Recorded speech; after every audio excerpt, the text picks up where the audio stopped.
ಓಂ ಅತ್ಯದ್ರಷ್ಟವಿದೋಷಮಹಾಜ್ಞಾನೈಕತಾನ ಪ್ರಭಾ ಸರ್ವಪ್ರಾಭವ ಶಕ್ತಿ ಭೋಗ ಫಲಸ ಸಾರಾತ್ಮ ದಿವ್ಯಾಕೃತಿಂ ಸೃಷ್ಟಿಸ್ಥಾನ ನಿರೋಧ ನಿತ್ಯ ನಿಯತಿ ಜ್ಞಾನ ಪ್ರಕಾಶಾವೃತಿ ಶಾಂತಾ ಮೋಕ್ಷದಂ ಹರಿಮಜಂ ನಿತ್ಯಂ ಸರ್ವೋಪಾಸ್ಮಹೇ. ಎಷ್ಟಿದೆ ಇನ್ನು ಅದು ಮುಗಿತಾ ಅದೇನಿದೆಯಾ? ಈ ಓದಿಲ್ಲ ಅದರ ಯಾವುದನ್ನ ಇನ್ನು ಈ ಮುಗಿತದು ಈ ಓದ್ಬೇಕಾದ್ರೆ ಇಷ್ಟು ಆಚಾರ ಹೇಳಿದ ಮಾತಾಯ್ತು. ಈ ಕೊಟೆ ಹೇಳ್ಕೊಟ್ಟು ದೊಡ್ಡ ಕೊಟೆ ಹೇಳ್ಕೊಡ್ತಾರೆ. ಇಷ್ಟೊತ್ತು ಏನ್ ಹೇಳಿದ್ರು ಅದಿಷ್ಟಕ್ಕೆ ಸಂಬಂಧಪಟ್ಟ ಕೊಟೇಶನ್. ಬೃಹತ್ವಾತ್ ಪೂರ್ಣ ಕಾಮತ್ವಾತ್ ವಿಷ್ಣು ಬ್ರಹ್ಮಪುರಾಭಿಧ. ಬ್ರಹ್ಮಪುರೇ ಅಂತ ಪದ ಉಪಯೋಗಿಸಿದ್ರು. ಆಚಾರ ಅರ್ಥ ಹೇಳಿದ್ರು. ಕೊಟೇಶನ್ ಕೊಟ್ಟು ಅದೇ ಅರ್ಥ, ಅದು ಕನ್ಫರ್ಮ್ ಮಾಡ್ತಾರೆ. ಬೃಹತ್ವಾತ್ ಪೂರ್ಣ ಕಾಮತ್ವಾತ್ ವಿಷ್ಣು ಬ್ರಹ್ಮಪುರ. ದೇವರಿಗೇನೆ ಬ್ರಹ್ಮಪುರ ಅಂತ ಹೆಸರಿದೆ. ದೇವರಿಗೆ ಬ್ರಹ್ಮಪುರ ಅಂತ ಹೆಸರಿದೆ. ಯಾತಕ್ಕೆ ಅಂದ್ರೆ ಪರಮಾತ್ಮ ಏನಾಗಿದ್ದಾನೆ? ಯಾವಾಗಲೂ ಪೂರ್ಣನಾಗಿದ್ದಾನೆ, ಯಾವಾಗಲೂ ಸತ್ಯ ಸಂಕಲ್ಪನಾಗಿದ್ದಾನೆ. ಅದಕ್ಕೇನಂತ ಹೆಸರಿದೆ? ಬ್ರಹ್ಮಪುರ ಅಂತ ಕರೆದಿದ್ದಾರೆ. ತಸ್ಮಿನ್ ತಸ್ಯ ಪುರಂ ದೇಹ ತಸ್ಮಿನ್ ಹೃದಯಮಾಸ್ಥಿತಂ. ಇನ್ನೊಂದು ಯಾವುದು? ದೇವರು ವಾಸ ಮಾಡೋ ಪುರ ಹೃದಯಾಕಾಶ. ಅಲ್ಲಿ ಹೋಗ್ಬೇಕು ನೆಕ್ಸ್ಟ್. ಈಗ ಮೊದಲು ಡೈರೆಕ್ಟ್ ದೇವರು, ಎರಡನೇದಾಗಿ ಹೃದಯಾಕಾಶ. ತಸ್ಮಿನ್ ಸಮಾಹಿತ ಕಾಮ ಸತ್ಯ ಪುಂಸಾಮ ಪಿತೃಂ. ವಿಶೇಷ ಏನು ಅಂದ್ರೆ ಆ ಸ್ಟೇಜ್ ಹೋದ್ರೆ ಅವ್ರಿಗೆ ಅನ್ಕೊಂಡಿದ್ದ ಅಪರೋಕ್ಷ ಜ್ಞಾನಿಗಳಿಗೆ ಸಾಮಾನ್ಯವಾಗಿ ಅನ್ಕೊಂಡಿದ್ದಲ್ಲ ಆಗುತ್ತೆ, ಕೆಲವಾಗಲ್ಲ. ಸಾಮಾನ್ಯವಾಗಿ ಅನ್ಕೊಂಡಿದ್ದೇನದು ಆಗೋಗ್ಬಿಡುತ್ತೆ. ಸರಿತಾ? ಮುಕ್ತಿಗೆ ಹೋದ್ಮೇಲೆ 100%. ಅದಕ್ಕೆ ಒಮ್ಮೊಮ್ಮೆ ಫೇಲ್ ಆಗ್ಬೋದು. ದೃಷ್ಟಾಂತ ಸಿಗುತ್ತೆ ಯಾವ್ದಾರು? ಅಪರೋಕ್ಷ ಅನ್ಕೊಂಡಿದ್ದಾಗದೇ ಇರೋದು ಎಲ್ಲಾರು ಗೊತ್ತಾ? ಅನ್ಕೊಂಡಿದ್ದ ಅಪ್ರೋಚ್ ಮಾಡ್ಲಿಕ್ಕಾಗಲಿಲ್ಲ, ಪೂರ್ತಿ ಮಾಡ್ಲಿಕ್ಕಾಗಿದ್ರೆ ಮುಕ್ತಿ ಆಗ್ಬಿಡ್ತಿತ್ತು.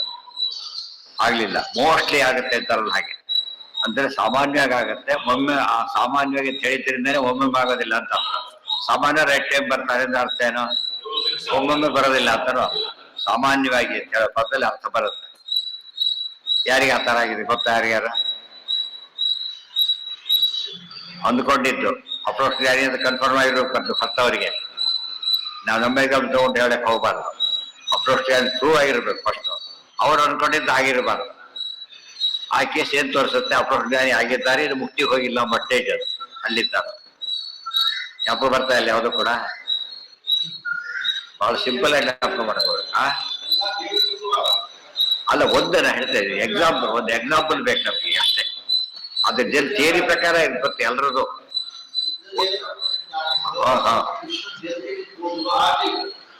ಎಲ್ಲಿಗೆ ಹೇಳ್ತೀನಿ ಅಂತಂದ್ರೆ ಅದು ದೇವ್ರ ವಿಷಯದಲ್ಲಿ ಎಲ್ಲಿ ಬೇಕಾದ್ರೆ ಸೊಲ್ಬಹುದು. ದೇವ್ರ ವಿಷಯ ಬೇಡ. ಈಗ ಅಂದ್ಕೊಂಡಿದ್ದು ಯಾವ್ದಾರ ಆಗ್ತಾ ಇದೆಯಾ? ಅಪ್ರೋಚ್ ಅನ್ಕೊಂಡಿದ್ದು ಆಗದೆ ಇದೆಯಾ ಅಂತ ಪ್ರಶ್ನೆ. ಈಗ ಇದೆಯಾ ಇಲ್ಲ? ಅಶ್ವತ್ಥ ಅವರು ಶಪಥ ಮಾಡಿಬಿಟ್ರು, ಮಾತು ಕೊಟ್ಬಿಟ್ರು, ನಿರ್ವಂಶ ಮಾಡಕ್ಕಾಯ್ತು ಅವ್ರ ಕೈಲಿ. ಬರೀ ಅಪ್ರೋಚ್ ಜ್ಞಾನಿಗಳೆಲ್ಲ ಅವರು ಮಾಡಿ ದೊಡ್ಡ ಅಪ್ರೋಚ್ ಅನ್ಕೊಂಡಿದ್ದಾಯ್ತಾ ಅಂದ್ಮೇಲೆ ಮೋಸ್ಟ್ಲಿ ಆಯ್ತು, ಹೊರತು ಪೂರ್ತಿ ಆಗೋದಿಲ್ಲ. ಇದ್ರ ಆಗ್ಬೇಕಾಗಿತ್ತು ಅವ್ರಿಗೆ. ಅಪ್ರೋಚ್ ಜ್ಞಾನಿ ಅನ್ಕೊಂಡಿದ್ದೆಲ್ಲ ಆಗುತ್ತೆ ಅಂತ ಹೇಳಿಬಿಟ್ಟಿದ್ರೆ ಅವರ ಕೆಲಸ ಮಾಡ್ಬೇಕಾಗ್ತಿತ್ತು. ಯಾರಿಗೆ ಯಾರು ಹೇಳಿದ್ರು? ಅದೆಲ್ಲ ಆಗ್ಬೇಕಾಗಿಲ್ಲ. ಒಂದ್ಸರ್ತ ಆದ್ರೆ ಬೋದು. ಪ್ರತಿಯೊಂದಗಾರ ಗತಿಯಲ್ಲಿ ಎಲ್ಲದಕ್ಕೂ ಅಷ್ಟೆಲ್ಲ ಬೇಕಿಲ್ಲ. ಒಂದ್ಸರ್ತ ಅಪ್ರೋಚ್ ಆಯ್ತು ಅಂದು ಬಿಟ್ರೆ ಇಲ್ಲೂ ಇವರಿಗೂ ಅಷ್ಟೇನೆ. ಒಂದ್ಸತ್ತಾದ್ರೆ ಅವ್ರು ಜಾತಾಪರೋಕ್ಷಗಳು ಅಂದ್ರೆ ಏನು? ಆ ಪೋಸ್ಟಿಗೆ ಬರ್ಬೇಕಾದ್ರೆ ಆಗಿರ್ಬೇಕು ಅಂತ. ಇಲ್ಲಿ ಅವೇ ಏನಾದ್ರೂ ಅದು ಹೋಗ್ಬೇಕು ಅಂತೀನಿ, ಯಾವಾಗ್ಲೂ ಹೋಗ್ಬೇಕು ಅಂತ ಅಂದ್ಮೇಲೆ ಅಪ್ರೋಚ್ ಜ್ಞಾನಿಗ ಇವ್ರು ಏನಂತಾರೆ? ಅಪ್ರೋಚ್ ಇದ್ದಾಗಲ್ಲ ಅಂತ ಪ್ರಶ್ನೆ. ಅವರು ಇರ್ಬೇಕಾಗಿಲ್ಲ, ಅಪ್ರೋಚ್ ಆದ್ರೆ ಬಿಟ್ರೆ ಆಗ್ಬೇಕು, ಇರ್ಬೇಕಾಗಿಲ್ಲ. ಗೊತ್ತಾಯ್ತಾ? ಇವತ್ತು ರಜೆ ಹಾಕಿದರೆ ಹೋಗುತ್ತಾ? ಅಗ್ರಿಮೆಂಟ್ ಕಟ್ಟಾಗುತ್ತಾ? ಆಬ್ಸೆನ್ಸ್ ಬೇರೆ, ರಜೆ ಬೇರೆ. ರಜೆ ಹಾಕಿದ್ರೆ ಏನಾಗುತ್ತೆ? ಅದು ಕೌಂಟ್ ಆಗುತ್ತೆ. ಇದು ಸರ್ವಿಸ್, ನೋ ಪ್ರಾಬ್ಲಮ್. ಆಬ್ಸೆಂಟ್ ಆದ ಪ್ರಶ್ನೆ ಬರುತ್ತೆ. ಅವರಿಗಿಲ್ಲ, ಇವ್ರಿಗೆ ಬರಲೇಬೇಕು. ಇವರು ಲೀವಿಂಗ್ ಮೀನಿಂಗೇ ಇಲ್ಲ. ಅವ್ರಿಗೆ ಕೆಲಸದಲ್ಲಿದ್ದಾನೆ ಅಂತ ಆಲ್ ಸ್ಯಾಲ್ರಿ ಪರ್ಪಸ್ ಏನಾಗಿದ್ದಾನೆ ಅವನೀಗ? ಕೆಲಸದಲ್ಲಿದ್ದಾನೆ ಅಷ್ಟೇ. ಆ ದೃಷ್ಟಿಯಲ್ಲಿ ಅಪ್ರೋಚ್ ಜ್ಞಾನಿಗಳವರು ಒಂದ್ಸತ್ ಆದ್ಮೇಲೆ ಬೋಧೋಗಿ ಅವ್ರಿಗೆ ಅನ್ಕೊಂಡಿದ್ ಮಾಡಕ್ ಆಗ್ಲಿಲ್ಲ. ಅದು ಬರೀ ಪ್ರಯತ್ನ ಪಡ್ಲಿಲ್ಲ. ಅವ್ರು ಏನ್ ಪ್ರಯತ್ನ ಪಟ್ರು? ಆರಿಹಟ ಹಿಡಿತಾರೆ, ಏನೇನೋ ಪ್ರಯತ್ನ ಪಡ್ತಾರೆ, ಆಗ್ಲಿಲ್ಲ. ಅದಕ್ಕೆ ಅದನ್ನ ಕಂಟ್ರೋಲ್ ಮಾಡೋ ಶಕ್ತಿ ಯಾರಿಗೆ? ದೇವರಿಗೆ. ನಿಮ್ಗೆ ಅನ್ಕೊಂಡಿದ್ದು ಆಗ್ಬಾರ್ದು, ಮಾಡ್ತೀನಿ ನೋಡಿ ಅಂತ ಕಷ್ಟ ಹಾಗೆ ಮಾಡಿ. ಇಲ್ಲಿ ಹರಿಸರ್ವೋತ್ತ ಬೆಸ್ಟ್ ಎಕ್ಸಾಂಪಲ್. ಹರ ಸೋಲ್ತಿರೋ ಜಾಗ ಅದನ್ನೇನು ಬೇರೆ ಕಡೆ ಕೊಡಕ್ ಬರೋದೇ ಇಲ್ಲ. ಆ ಕಡಿಮೆ ಅಂತ ಒಪ್ಪಕ್ಕೆ ಹೊರತು ಬೇರೆ ದಾರಿನೇ ಇಲ್ಲ. ಆದ್ದರಿಂದ ತಸ್ಮಿನ್ ಮಹ್ಮಾಹಿತಾಃ ಕಾಮಾಃ ಸತ್ಯಾಃ ಪುಂಸಾಮಪಿ ಧ್ರುವಂ ತಸ್ಯೈವ ಅನುಸಾರೇಣ ಸತ್ಯತ್ವಂ ನಾನ್ಯಥಾ ಕ್ವಚಿತ್ ತಸ್ಯವಿ ಅನುಸಾರೇಣ ಸತ್ಯತ್ವಂ ನಾನ್ಯಥಾ ಕ್ವಚಿತ್. ಅದು ಇಲ್ಲಿ ಸತ್ಯತ್ವ ಶಬ್ದಕ್ಕೆ ಅರ್ಥ ಆ ರೀತಿ ಅನ್ಕೊಂಡಿದ್ದೆಲ್ಲ ನಡೆಯುತ್ತೆ. ಕಾಮ ಸತ್ಯವಾಗುತ್ತೆ ಅಂದ್ರೆ ಏನು ಅನ್ಕೊಂಡು ನಡೆಯುತ್ತೆ. ಈ ರೀತಿ ನಡೆಯುತ್ತೆ ಹೊರತು 100% ಅಲ್ಲ. ಯಥಾ ಬಿಂಬಾನುಸಾರೇಣ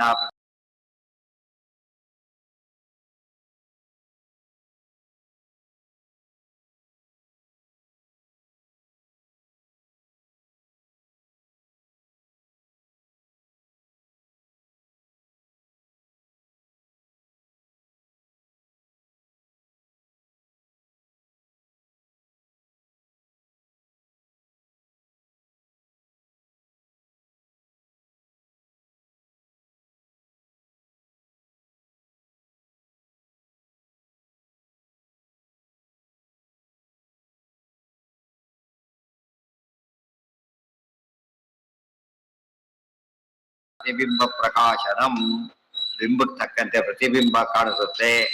ಬಿಂಬ ಬಿಂಬದ ಕ್ಲಾರಿಟಿ ಪ್ರತಿಬಿಂಬದ ಕ್ಲಾರಿಟಿ ಕಾರಣ ಆಗುತ್ತೆ. ಬಿಂಬನೇ ಸರಿ ಇಲ್ಲ, ಕೊಟ್ಟು ಪದಾರ್ಥನೇ ವರ್ಷದಕ್ಕಿ ಬೆಸ್ಟನ್ನ ಹೇಗೆ ಮಾಡೋಕ್ಕಾಗತ್ತೆ ಅದ್ರೊಳಗೆ? ಅದು ಅಬ್ಜೆಕ್ಟಿವ್ ಎರರ್. ಯಥಾ ಬಿಂಬ ತಸ್ಮಾದ್ಯೇ ಮುಕ್ತಿಯೋಗ್ಯಾ ಸ್ಯುಃ ತೇಷಾಂ ಕಾಮಾಃ ಪುರಾಪಿತು. ಅದರಿಂದ ಜನರಲ್ ಆಗಿ ಮುಖ್ಯಯೋಗ್ಯರಾದವರಿಗೆ ಅಪ್ರೋಚ್ ಜ್ಞಾನ ಬಂದಿದೆ ಅಂದ್ರೆ ಭಾರಿ ಸ್ವಾರಸ್ಯ ಇದೆ, ತುಂಬಾ ಸ್ವಾರಸ್ಯ ಓದ್ಬೇಕಲ್ಲ. 3 ಭಾಗ ಮಾಡಿದ್ರು ಈಗ. ಅಪರೋಕ್ಷ ಜ್ಞಾನಿ ಆದವನು ಮುಕ್ತನಾದವನು 100%, ಅಪರೋಕ್ಷ ಜ್ಞಾನಿ ಆದವನಿಗೆ 90%, ಎಲ್ಲ ಒಂದೊಂದ್ಸತಿ ಮಿಸ್ ಆಗುತ್ತೆ. ಇನ್ನು ಮುಕ್ತಿಯೋಗಿ ಅಪರೋಕ್ಷ ಆಗಿಲ್ಲ, ಅವನು ಅನ್ಕೊಂಡ್ರೆ ಆಗ್ತಾ ಇರುತ್ತೆ, ಗೊತ್ತಾಯ್ತಾ? ಸಾಮಾನ್ಯ ಯೋಗ್ಯರು ಅನ್ಕೊಂಡ್ರೆ ಏನಾಗುತ್ತೆ, ಕೆಲಸ ನಡೆಯುತ್ತೆ. ಯೋಗ್ಯರು ಅನ್ಕೊಂಡ್ರೆ ಆಸ್ ಎ ಸ್ಟೂಡೆಂಟ್ ಕೂಡ ಅವನಿಗೆ ಬೆಲೆ ಇದೆಯಲ್ಲ, ಬ್ರೇಕ್ ಸ್ಟೂಡೆಂಟ್ಗೆ ಎಲ್ಲಿ. ಸೊ ಕೋರ್ಸ್ ಮುಗಿಸಿದ್ದಾನೆ, ಕೆಲಸ ಸಿಕ್ಕಿಲ್ಲ, ಕೆಲಸ ಸಿಕ್ಕಿದೆ, ಪ್ರಮೋಷನ್ ಬಂದಿದೆ, ಏನೋ ಸ್ಟೇಜಸ್ ಇದೆ. ಇಲ್ಲಿ ಮುಕ್ತಿಯೋಗ್ಯರಿಗೆ ಜನರಲಿ ಅಂದ್ಕೊಂಡಿದ್ದಾಗತ್ತೆ. ಇದು ಭಾರಿ ಇಂಟ್ರೆಸ್ಟಿಂಗ್.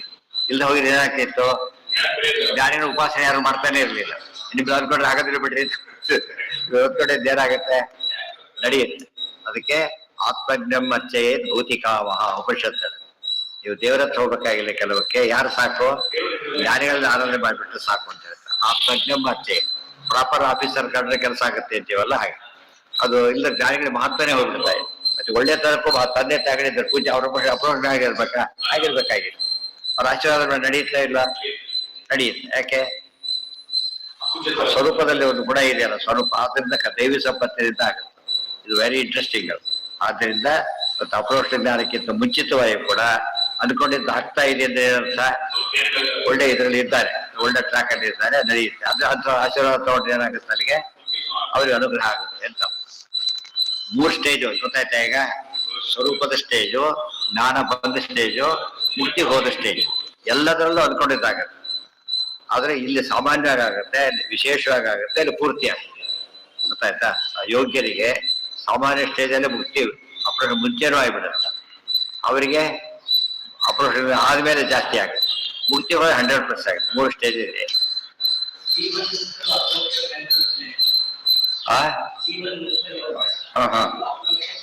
ಹೌದು, ಜೀವ ಮುಕ್ತರಂದ್ರೆ ಮುಕ್ತಿ ಗ್ಯಾರಂಟಿ. ಅಥವಾ ಮುಕ್ತಿ ಹೋಗಿಲ್ಲ ಇನ್ನು ಕೂಡ. ಏನವರು ಕೆಲಸ ಪರೀಕ್ಷೆ ಆಗಿದೆ, ರಿಸಲ್ಟ್ ಬಂದಿಲ್ಲ, ರಿಸಲ್ಟ್ ಬರೋ ಫಾರ್ಮ್ಯಾಲಿಟಿ ಉಳ್ಕೊಂಡಿದೆ ಅಷ್ಟೇ. ಅದು ಕ್ಯಾಂಪಸ್ ಸೆಲೆಕ್ಷನ್ ಆಗೋಗ್ಬಿಟ್ಟಿದೆ, ಕ್ಯಾಂಪಸ್ ಆಗೋಗ್ಬಿಟ್ಟಿದೆ. ಎಲ್ಲೋ ಎಕ್ಸೆಪ್ಟೆಡ್ ಗ್ರಾಚಾರಕ್ಕೆ ಫೇರ್ ಆಗ್ತಾರೆ, ಸೆಲೆಕ್ಟ್ ಆಗಿ ಹೋಗ್ಬಿಡ್ತಾರೆ. ಜನರಲಿ ಏನಾಗತ್ತೆ, ಜನರಲಿ ಆಗತ್ತೆ. ಅದಾಗಿದ್ದು ಸಾಮಾನ್ಯ ಅಬ್ಸೆಕ್ಟೆಡ್. ಎಲ್ಲಿ ಎಕ್ಸೆಪ್ಟೆಡ್ ಜಾಸ್ತಿ ಮಾರ್ಕ್ ಇದ್ದಾಗ ಅವ್ನು ಏನಾದ್ರು ಫೇಲ್ ಆಗೋ ಚಾನ್ಸ್ ಅಂತೂ ಇರೋದೇ ಇಲ್ಲ. ಇದಕ್ಕೆ ಜಾಸ್ತಿ ತಗೊಳ್ಳೋದು, ಅದು ಇದನ್ನೇ ಮೇಂಟೈನ್ ಮಾಡಿದ್ರೆ ಆಗದೆ ಇರ್ಬೋದು. ಈ ದೃಷ್ಟಿ ನಿಮ್ಗೆ ಏನು ಗೊತ್ತಾಯ್ತು ಅಂತ ಕೇಳಿದ್ರೆ, ಹಿಂದಿಂದೆಲ್ಲ ತಗೊಂಡು ನೋಡಿದ್ರೆ ಯಾವರೇಜ್ ತಗೊಳ್ಳೋ ಕಾನ್ಸೆಪ್ಟ್ ಇದೆಯಲ್ಲ, ಅದನ್ನ ನೋಡ್ಬೇಕು. ಅನ್ಕೊಂಡು ಯಾವರೇಜ್ ಆಗಿ ಜಾಸ್ತಿ ಅನ್ಕೊಂಡಿದ್ದೆಲ್ಲ ಆಗಿದೆ ಅಂದ್ರೆ ಅವನು ಒಳ್ಳೆ ಮುಕ್ತಿಯೋಗ್ಯರ ಗುಂಪಿನಲ್ಲಿದ್ದಾನೆ, ಮುಕ್ತಿಯೋಗ್ಯರ ಗುಂಪಿನಲ್ಲಿದ್ದಾನೆ ಅಂತ ತಾತ್ಪರ್ಯ. ತಸ್ಯೈ ಅನುಚಾರೇಣ ಸತ್ಯತ್ವಂ ನಾನ್ಯಥಾ ಕ್ವಚಿತ್ ಯಥಾ ಬಿಂಬಾನುಸಾರೇಣ ಪ್ರತಿಬಿಂಬ ಪ್ರಕಾಶನಂ ತಸ್ಮಾ. ಅದಕ್ಕೆ ಆಚಾರ ಮುಕ್ತಿಯೋಗ್ಯ ಜ್ಞಾನಿಗಳನ್ನು ಸೇರಿಸಲಿಲ್ಲ, ಮುಕ್ತಿಯೋಗ್ಯದ ಪದ ಉಪಯೋಗಿಸಿ. ಪದ ಕೇರ್ಫುಲ್ ನೋಡ್ಬೇಕು ಅವ್ರು ಎಷ್ಟು ಅರ್ಥ ಇಟ್ಟಿರ್ತಾರೆ. ಇದು ಗೊತ್ತಿಲ್ಲದೆ ಗಂಟೆ ವಾಕ್ಯ ಅರ್ಥ ಅವ್ರು ಇದೆ ಅಂತ ಇಲ್ಲ ಅಂತೇಳಿ ಊರ್ಕ್ ಹೋಗಿ ಅವ್ರಿಗೆ ಹೋಗಿ ಕೊನೆಗೆ ಸಮಾಧಾನ ಮಾಡೋದೇ ಕಷ್ಟ ಆಗ್ತದೆ. ಯಾಕೆಂದ್ರೆ ಅದು ಇದು ಗೊತ್ತಿಲ್ಲ. ಆ ಪದ ನೋಡ್ಬೇಕು. ಮುಕ್ತಿ ಕಾಮ ಮುಕ್ತಿ ಯೋಗ್ಯ ಅಂತ ಪದ ಉಪಯೋಗಿಸಿದ ಮೇಲೆ ಈವನ್ ವಿಥೌಟ್ ಅಪ್ರೋಚ್ ಜ್ಞಾನ also eligible for full benefit. ಎಷ್ಟು ಮಟ್ಟಿಗೆ ಮೋಸ್ಟ್ಲಿ ಆಗ ಒಪ್ಪಿಸಿರ್ತಾನೆ. ತಸ್ಮಾತ್ ಯೇ ಮುಕ್ತಿ ಯೋಗ್ಯಾ ಶುಸ್ತೇಷಾಂ ಕಾರ್ಯ ಕಾಮಾಹ ಪುರಾಪಿತು. ನೋಡಿ ಮತ್ತೆ ಪುರಾಪಿತು ಆ ಮುಂಚೆನೆ ಸತ್ಯಾಹ ಸಂತಹ ತದಜ್ಞಾನ ನ ದೃಶ್ಯಂತೆ ತಥಾಖಿಲಾಹ.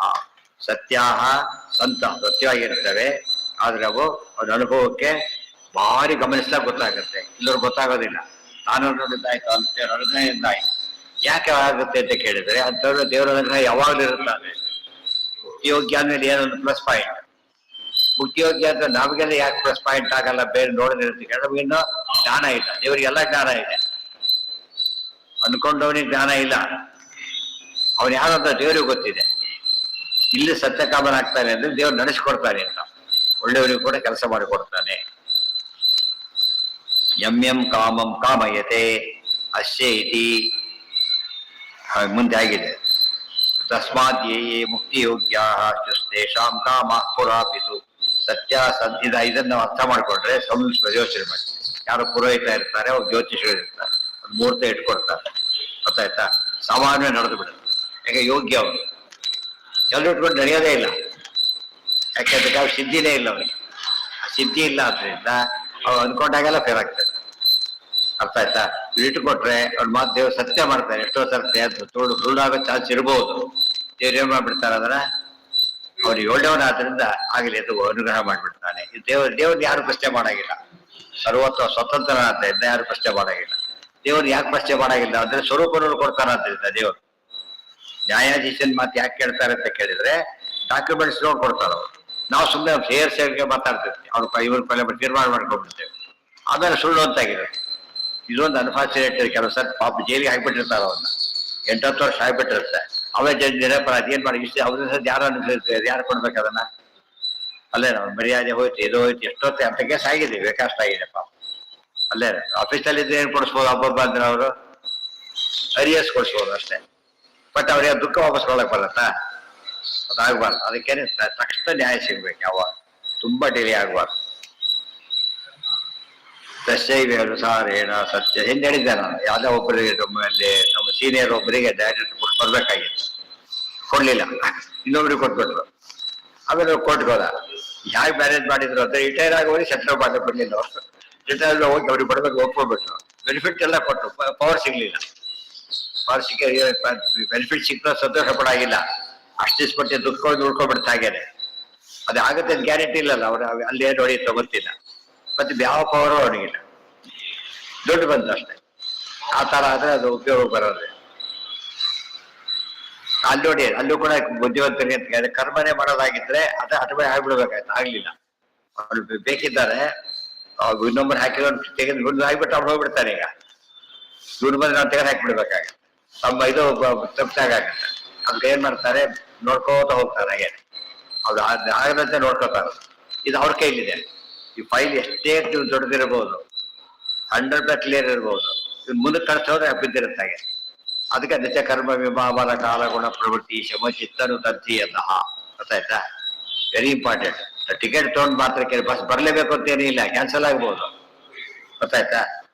ಅದೇ ಟೈಮ್ ಲೇಟಾಗಿ ಬರ್ಬೋದು. ಅದೇ ಇದು ಮಾಡಕ್ ಬರಲ್ಲ.